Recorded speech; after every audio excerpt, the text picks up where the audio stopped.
So, Prismatic Hunter is out there popping off, golden gun spamming on repeat, and punching things with the gravitational power of a black hole. And honestly, good for them. But what about the players out there who lean away from glass cannon and prefer support? The unsung heroes, the glue of the team who prop their fire team members up. You know, the Mercy mains. Today we're gonna go over a Warlock build that I've really been enjoying lately in PvE. The overall goal of the build is to never die. And not only will we cheat death repeatedly, we're going to make sure our teammates are cheating death too. Restoration ×2, Cure, Radiant are going to have a lot of uptime with this build and add in a little bit of scorch damage here and there and tons of blinding grenade support too. Quick reminder that today's build is going to be up on mobalytics.gg, sponsor of today's video. Check out my build and a whole bunch of others on that site. Thank you, Mobalytics. The core of the build is Speaker's Sight, an exotic I wasn't super sold on when I first used, but if your goal is a heal spam build, it fits the bill big time.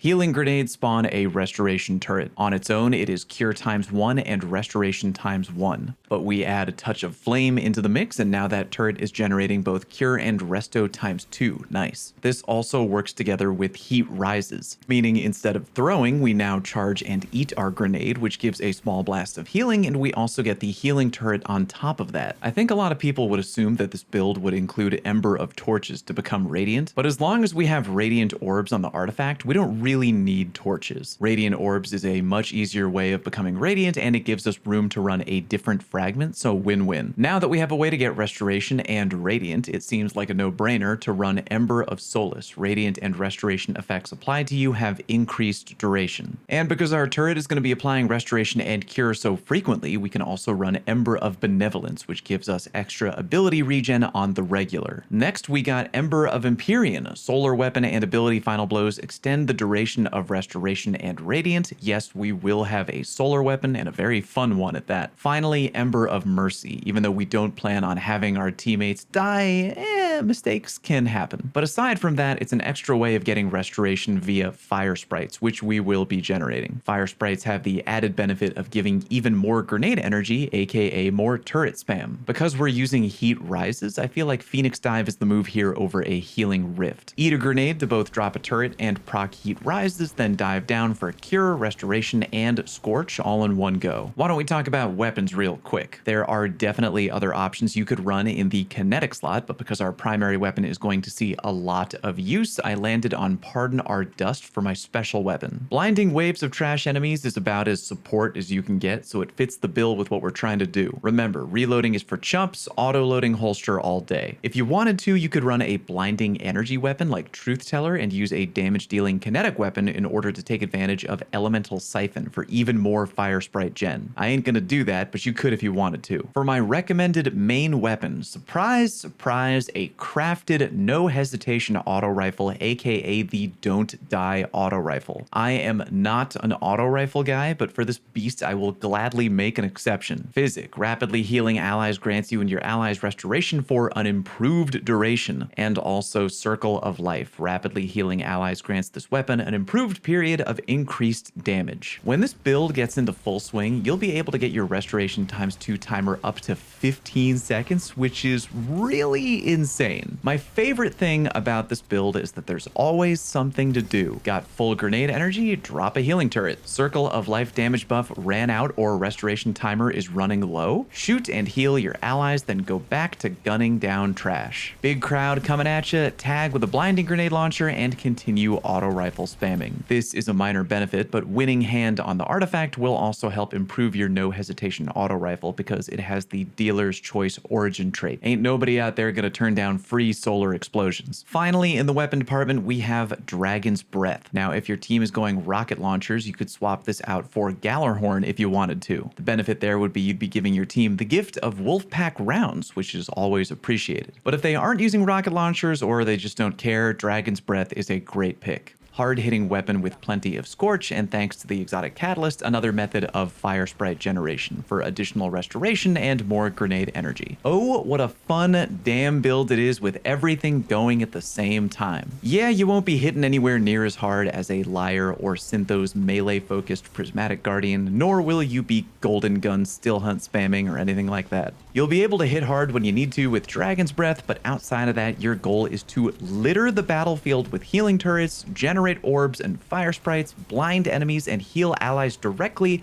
with your auto rifle non-stop. If you're using the build correctly, everyone is going to be straight drowning in cure and restoration. They're going to have so much damn health they really won't know what to do with themselves. By the way, regarding your super, that is kinda up to you. Well of Radiance is the obvious support choice pick, especially if the encounter you're running has a DPS check. But if you're doing a long activity like Onslaught or whatever, you could always start off on something like Song of Flame and then swap over to Well of Radiance before the boss fight, your call. Before we move on to armor mods, one final artifact mod I want to bring up real quick, and that is Shield Crush. You won't be able to take advantage of the first part unless your teammates are doing some wacky stuff to help you out, but you will be able to reap the benefit of a faster grenade recharge time, which again is a-okay because it means more turret spamming for you. You can also run Prismatic Transfer just in case your teammates are running a different super type, but if you're running with all Still Hunt Golden Gun Hunters, this would end up being a waste. Alright, armor mods. Harmonic Siphon is first. We should already be spawning orbs via our exotic helmet, but Harmonic Siphon gives us one more way to do it, and ain't nothing wrong with that. Because there's going to be a lot of scattered orbs in most PvE activities, I threw on Powerful Friends because why the hell not? Finally, if you want, you could go with something like Heavy Ammo Finder to let you spam Dragon's Breath a little bit more freely. I'm going with Hands-On though because it gives me more return on my snap melee kills. Dynamo would also be a good choice here. For my gauntlets, I have Harmonic Loader because we have two weapons that will benefit from that. Also, Focusing Strike and Impact Induction to get more return on my melee. You could also go with Heavy-Handed if you want, up to you. Chest armor, no surprise, we're leaning into all defensive options and those will change based on the activity that you're in. For leg armor, even though we're on support, we'll be generating a fair amount of orbs and we got two solar weapons, so I think a solar weapon surge mod would be fine. Could even go up to ×2 if you really want, but I have Innervation and Recoup just to fuel more into the turret spam and the healing roll. Finally, for class armor, Time Dilation to make our solar surge last longer and Powerful Attraction. Now our Phoenix Dive will also vacuum up nearby orbs of power in addition to all the other stuff it does. For overall stat distribution, not a big shocker. Tier 10 Resil is mandatory because it makes you tankier in PvE, and high recovery and discipline also recommended for faster health regen and more turret spam. I used this build in the GM Excision activity and just had a damn good time with it. Can't wait to also try it out in Grandmaster Nightfalls when those drop. Don't get me wrong, I'm a big fan of DPS builds and Omega offense, but taking the time to lean into the more healing-friendly support stuff was more fun than I thought it would be, and I really enjoyed it. Give it a whirl, and if you have any modifications of the build or another build you want me to try out, let me know down in the comment section. Thanks very much for watching. See you next time.